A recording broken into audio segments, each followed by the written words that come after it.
Good morning, students. Today I am going to share the summary of our computer science chapter number 1 for class 3rd of Suraj Public School. So let's start. In this first chapter we will learn about computer fundamentals and devices. यानी कि computer के basic आधार क्या है और computer के devices उपकरण कौन कौन से होते हैं। कंप्यूटर के आधार और उपकरण जानने से पहले हमें ये जानना जरूरी है कि कंप्यूटर क्या होता है। तो कंप्यूटर क्या है? कंप्यूटर एक बिजली पे चलने वाली मशीन होती है जो कोई भी डेटा को एक्सेप्ट करती है, फिर उसे अपने अंदर स्टोर करती है और जो डेटा को स्टोर करते हैं उसे फिर प्रोसेस करके जो इंफॉर्मेशन है, वो जानकारी जो होती है, वो एज ए आउटपुट बाहर देती है। तो अगर हम आसान सी भाषा में समझाएं तो कंप्यूटर क्या करता है? बहुत ही कम समय में बहुत ही तेजी से काम करने का कार्य करता है। यानी कि हम जो प्रॉब्लम्स कंप्यूटर को देते हैं वो उसका फटाफट आंसर हमें देने में हेल्प करता है। अब हम अगर कोई आपसे पूछे कि कंप्यूटर जो है ये जो वर्ड है ये कहाँ से आया है, तो कंप्यूटर ग्रीक लैंग्वेज के कंप्यूट वर्ड से बना है जिसका मतलब होता है कैलकुलेशन करना, टू कैलकुलेट यानी कि गणना करना। अब हम बात करते हैं कि कंप्यूटर क्या करता है। तो कंप्यूटर हमारा टाइम बचा के और सारा जो वर्क प्रोसेस होता है, जो डेटा पे जो वर्क होता है उसको फास्ट करने में और एक्यूरेट करने में हमारी हेल्प करता है। तो basically computer is an electronic machine that can accept, stores and then process data and give accurate information as an output. अब हम बात करते हैं कंप्यूटर के पार्ट्स कौन कौन से होते हैं। तो देखो, जो कंप्यूटर सेट होता है वो 4 मुख्य भागों से मिलकर बना होता है: monitor, CPU, keyboard and mouse. ये 4 पार्ट जब तक कंप्यूटर में नहीं होंगे कंप्यूटर कोई भी काम का नहीं होगा। इसके अलावा एडिशनल डिवाइसेस यानी कि पेरिफेरल डिवाइसेस जो एक्स्ट्रा में हम कंप्यूटर में अटैच कर सकते हैं, जो कि हमारे काम को और आसान बना देता है, जैसे कि printer, speakers, microphone, scanner etcetera. तो कंप्यूटर के जो 4 मुख्य भाग है वो है monitor, CPU, keyboard and mouse. सबसे पहले हम पढ़ते हैं मॉनिटर के बारे में। मॉनिटर एक टीवी जैसे दिखने वाला स्क्रीन होता है जो हमें क्या करता है? आउटपुट दिखाता है। जब भी उसके अंदर कोई इनपुट दिया जाता है जिसको प्रोसेस करने के बाद में जो रिजल्ट है वो हमें हमेशा मॉनिटर स्क्रीन पे दिखाई देता है। जैसे कि कोई पिक्चर्स देखना, कोई नंबर देखना, किसी भी चीज का कैलकुलेशन करना, कार्टून देखना, वो सब हमें मॉनिटर स्क्रीन पे दिखाई देता है। मॉनिटर को VDU यानी विजुअल डिस्प्ले यूनिट के नाम से भी जाना जाता है। 2 तरीके के मॉनिटर होते हैं: CRT मॉनिटर यानी कैथोड रे ट्यूब, जो पुराने टीवी जैसे जो मोटे मॉनिटर होते थे वो, और अभी जो रिसेंट में हम जो पतला टीवी जैसा मॉनिटर यूज करते हैं, LEDs जैसा यूज करते हैं, उसे LCD कहते हैं। वो देखो, ये ऐसा दिखाई देता है LCD मॉनिटर यानी कि लिक्विड क्रिस्टल डिस्प्ले मॉनिटर्स। अब हम बात करते हैं हमारे सेकंड पार्ट की, जो है CPU। CPU की फुल फॉर्म होती है सेंट्रल प्रोसेसिंग यूनिट। इसको कंप्यूटर का दिमाग कहा जाता है और ये कंप्यूटर के सारे काम का निरीक्षण करता है, उनको कंट्रोल करता है और किस ऑपरेटर से क्या ऑपरेशन कराना है उस चीज का ध्यान रखता है। सीपीयू का जो हिस्सा है वो 3 भागों में बंटा होता है: ALU, CU, MU। ALU का मतलब होता है अरिथमेटिक एंड लॉजिकल यूनिट। वो सारे गणना करने के काम जैसे कि addition, subtraction, multiplication, division, modulus etcetera. Logical यानी कि less than, greater than, is equals to type के जो ऑपरेशंस होते हैं वो सब करने का काम करवाता है। इन शॉर्ट ALU सारे मैथमेटिकल कैलकुलेशन कराने का काम करवाते हैं। वही CU यानी कि कंट्रोल यूनिट कंप्यूटर के अंदर होने वाले, CPU के अंदर होने वाले सभी प्रोसेसेस को कंट्रोल करने का काम करते हैं ताकि जो डिजायर्ड आउटपुट है वो हमें मिल सके। फिर थर्ड पार्ट आता है इसका MU, जिसे कि मेमोरी यूनिट कहते हैं। ये कंप्यूटर में डेटा को स्टोर करने का काम जब कंप्यूटर किसी भी डेटा को कॉल करता है तो उस डेटा को कंप्यूटर के उस पार्ट तक भेजने का काम करता है। मेमोरी यूनिट दो तरीके की होती है। मेमोरीज जो कंप्यूटर में होती है वो दो तरीके की होती है, एक रैम और रोम।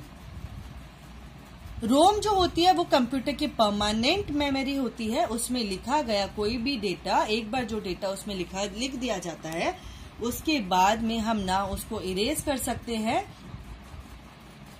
ना उसमें कोई बदलाव कर सकते हैं।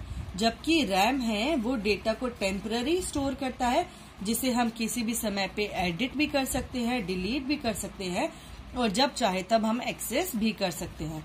तो नॉर्मली जो डेटा हम कंप्यूटर में यूज करते हैं, जो यूजर यूज करता है, वो रैम के अंदर स्टोर होता है, जिसे हम कभी भी एक्सेस कर सकते हैं, कभी भी डिलीट कर सकते हैं, कभी भी एडिट यानी कि अपडेट कर सकते हैं। तो रैम की फुल फॉर्म है रैंडम एक्सेस मेमोरी, जबकि रोम की फुल फॉर्म है रीड ओनली मेमोरी। जो थर्ड पार्ट है वो कौन सा है? कीबोर्ड। कीबोर्ड एक इनपुट डिवाइसेस है। कीबोर्ड एक इनपुट डिवाइस है जो हमें लेटर को टाइप करने में हेल्प करता है। ये लेटर अल्फाबेट्स हो सकते हैं, नंबर्स हो सकते हैं, वर्ड्स हो सकते हैं, लेटर्स हो सकते हैं, सेंटेंसेस हो सकते हैं। इन अल्फाबेट्स को हम कीबोर्ड की हेल्प से टाइप करते हैं और कीबोर्ड पे ये लेटर्स जो है वो कीज के रूप में मौजूद होते हैं। यानी जो छोटे छोटे बटन जिसपे अलग अलग लेटर बना है उनको हम कीज कहते हैं। अलग अलग तरीके की कीज कीबोर्ड में होती है। जो एक स्टैंडर्ड कीबोर्ड होता है उसके अंदर 104 कीज होती है। उसके अलावा अभी के समय में बहुत सारे मॉडरेट कीबोर्ड आ चुके हैं जिसमें अलग अलग कीज अलग अलग फंक्शंस करने के लिए दी गई है। बात करते हैं अलग अलग जो कीज जो हमारे कीबोर्ड में होती है उनकी। सबसे पहले अल्फाबेट कीज जो A to Z लेटर में होते हैं। ये जो अल्फाबेट कीज होती है ये कीबोर्ड में सीरियल में नहीं होती है, मतलब ABCD ऐसे सीक्वेंस में नहीं चलती है। ये इस कीबोर्ड को हम क्वर्टी कीपैड कहते हैं क्योंकि इसमें जो अल्फाबेट है वो QWERTY से स्टार्ट होते हैं, इसलिए इस कीबोर्ड को क्वर्टी कीपैड कहा जाता है, क्वर्टी कीबोर्ड कहा जाता है। अगर हम अपने मोबाइल फोन्स में, स्मार्टफोन्स में अगर हम कीबोर्ड देखते हैं तो उसमें भी सिमिलर ही पैटर्न से हमारा जो कीबोर्ड है वो होता है। नंबर कीज ये 1 से लेके 9 और फिर जो 0 डिजिट है वो जो कीज होती है वो नंबर कीज होती है। ये हमारे कीबोर्ड में दो जगह होती है, एक अल्फाबेट कीज के ऊपर और एक हमारे कीबोर्ड के राइट हैंड साइड पर। उसके बाद हम बात करें पंक्चुएशन कीज। पंक्चुएशन का मतलब क्या होता है? वो सारे सिंबल्स जो हमें टाइपिंग में, सेंटेंस टाइपिंग में यूज होते हैं, जैसे inverted commas, comma, semicolon, colon, question mark, slash, brackets इत्यादि, फुल स्टॉप। ये जो पंक्चुएशंस है ये हमारी जो कीज होती है अल्फाबेट कीज उनके पास में यहाँ पर कीबोर्ड में होते हैं। फिर फंक्शन कीज आते हैं। F1 से लेके F12 तक 12 फंक्शन कीज कीबोर्ड के सबसे ऊपरी हिस्से में मौजूद होती है और इन फंक्शन कीज का अलग अलग प्रोग्रामिंग पे अलग अलग इस्तेमाल किया जाता है। एरो कीज 4 होती है, upward, downward, right and left. ये 4 कीज हमें ऊपर, नीचे, बाएं और दाएं कर्सर को, जो हमारा जब हम कुछ लिखते हैं जो कर्सर ब्लिंक करता है उसको ले जाने में हमारी हेल्प करती है। फिर आती है सिंबल कीज। ये स्पेशल जो कीज होती है सिंबल कीज, ये हमें क्या करती है, अलग अलग साइन जो सिंबल है जो कीबोर्ड पे मौजूद होते हैं उनको दिखाने में हेल्प करती है, जैसे कि brackets, dollar sign, exponent sign, @ percent sign, hashtag, addition, subtraction, slash sign, pi sign. इन सब ये जो साइन होते हैं, देखो ये जो साइन है जो इस नंबर की के ऊपर की तरफ है, ये सभी कीज है, ये सिंबल कीज कहलाती है। यहाँ पे आपको दिख रहा होगा कि कई कीज है जिनमें 2-2 लेटर्स बने हैं, एक सिंबल है, नीचे नंबर है। वैसे यहाँ पे 2-2 साइन बने हैं, तो ये कीज कैसे इस्तेमाल होती है?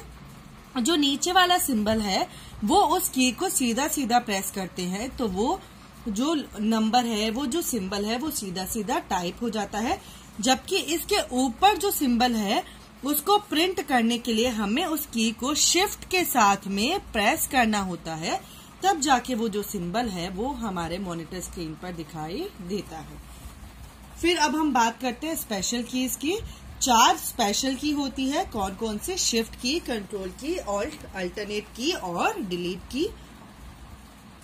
शिफ्ट की और कंट्रोल की, अल्टरनेट की और डिलीट की। शिफ्ट की, कंट्रोल की, अल्टरनेट की, ये कीबोर्ड पे 2 होती है। अब हम बात करते हैं कुछ स्पेशल कीज की। तो सबसे पहले हम बात करते हैं कैप्स लॉक की। ये कैप्स लॉक की क्या करता है? ये कीबोर्ड में जो लेटर्स है उनको कैपिटल में या अपर केस में लिखने में हमारी हेल्प करता है। जब हम कैप्स लॉक की को प्रेस करते हैं तो नंबर जो कीपैड है उसके ऊपर एक छोटी लाइट होती है मिडल में, वो लाइट ऑन हो जाए तो इसका मतलब क्या है? हमारी कैप्स लॉक की वर्क कर रही है। तो जब कैप्स लॉक की ऑन करेंगे और उसके बाद हम कोई भी लेटर लिखेंगे तो वो कैपिटल लेटर में लिखा जाएगा, अपर केस में लिखा जाएगा। वहीं जब कैप्स लॉक की को वापस प्रेस करके उसको ऑफ कर देते हैं तो वो फिर स्मॉल लेटर में लिखा जाता है। यानी हमें कैपिटल लेटर में अगर अल्फाबेट्स को लिखना हो तो कैप्स लॉक की को ऑन करना पड़ता है, और स्मॉल लेटर में अल्फाबेट्स को लिखना हो तो कैप्स लॉक की को ऑफ करना पड़ता है। उसके बाद में शिफ्ट की। कीबोर्ड पर शिफ्ट की 2 होती है, एक लेफ्ट हैंड साइड में और एक राइट हैंड साइड में अल्फाबेट कीज के पास। शिफ्ट की का 2 तरीके से इस्तेमाल किया जाता है। एक तो अभी मैंने आपको बताया नंबर कीज के ऊपर जो स्पेशल सिंबल्स दिए हैं उनको टाइप कराने के लिए उन कीज को शिफ्ट के साथ इस्तेमाल किया जाता है। और दूसरा इस्तेमाल ये शिफ्ट की का ये होता है कि जब कैप्स लॉक की ऑन नहीं होती है और हमें किसी लेटर को कैपिटल में लिखना होता है तो शिफ्ट की के साथ में उस की को प्रेस करने से वो लेटर कैपिटल में आ जाता है। वहीं अगर कैप्स लॉक की ऑन होती है और हम शिफ्ट की के साथ में किसी लेटर को प्रेस करते हैं तो वो लेटर स्मॉल लेटर में यानी कि लोअर केस में आ जाता है। उसके बाद हम बात करते हैं स्पेस बार की। स्पेस बार की सबसे बड़ी की होती है कीबोर्ड की और ये खाली जगह स्पेस देने के काम में आती है। फिर बात करते हैं हम cursor control keys. Cursor control keys जो है ये एरो कीज होती है, जो हमारे जो कर्सर जो ब्लिंक करता है, ऐसा जो लाइन होती है जो ब्लिंक करती रहती है जब हम टाइप करते हैं, उस लाइन को ऊपर नीचे दाएं और बाएं, अपवर्ड डायरेक्शन में, डाउनवर्ड डायरेक्शन में, राइटवर्ड और लेफ्टवर्ड में ले जाने में हमारी हेल्प करती है जब हम लिख रहे होते हैं, टाइप कर रहे होते हैं कंप्यूटर स्क्रीन पे तब। फिर आती है एंटर की।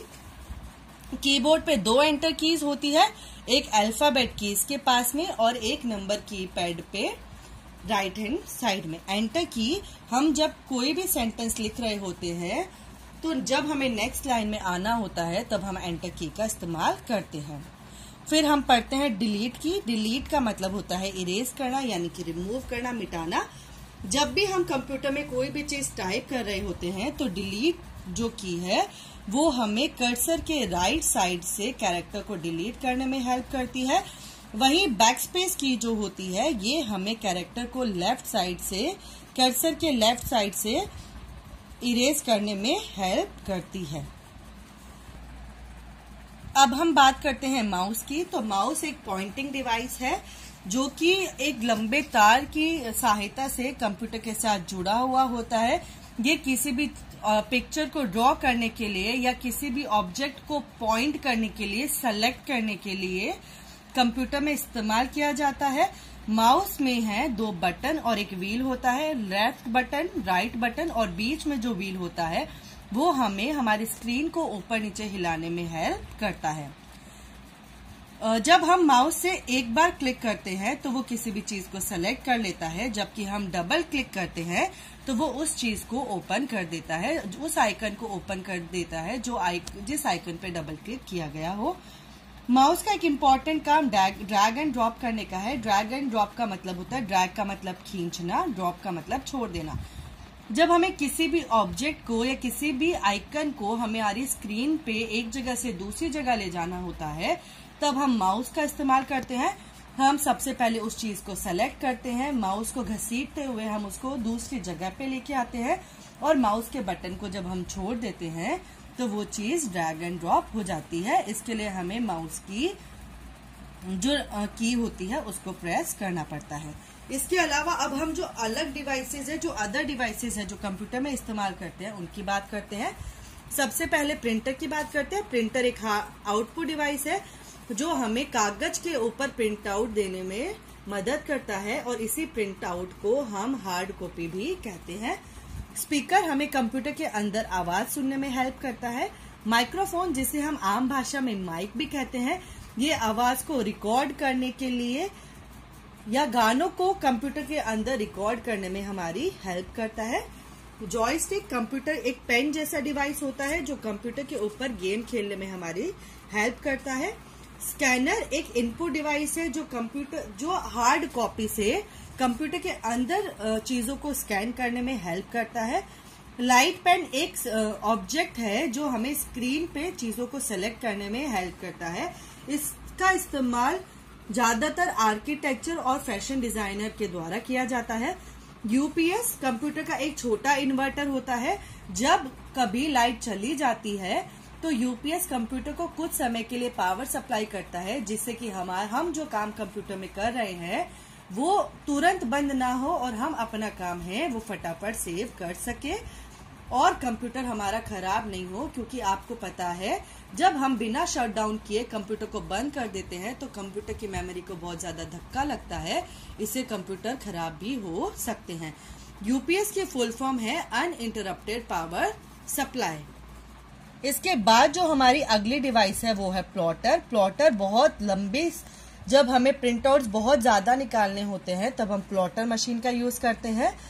पेन ड्राइव एक छोटी सी डिवाइस होती है जो बहुत सारा डेटा अपने अंदर स्टोर करती है, और पेन ड्राइव को एक जगह से दूसरी जगह ले जाना बहुत आसान होता है, और ये अलग अलग मेमोरी की होती है।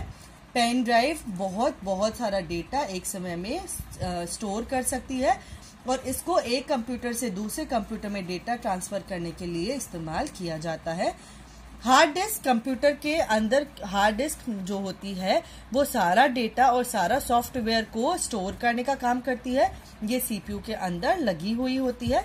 सीडी यानी कि कॉम्पैक्ट डिस्क, ये भी बहुत सारा डेटा जो होता है उसको अपने अंदर स्टोर करने का काम करती है।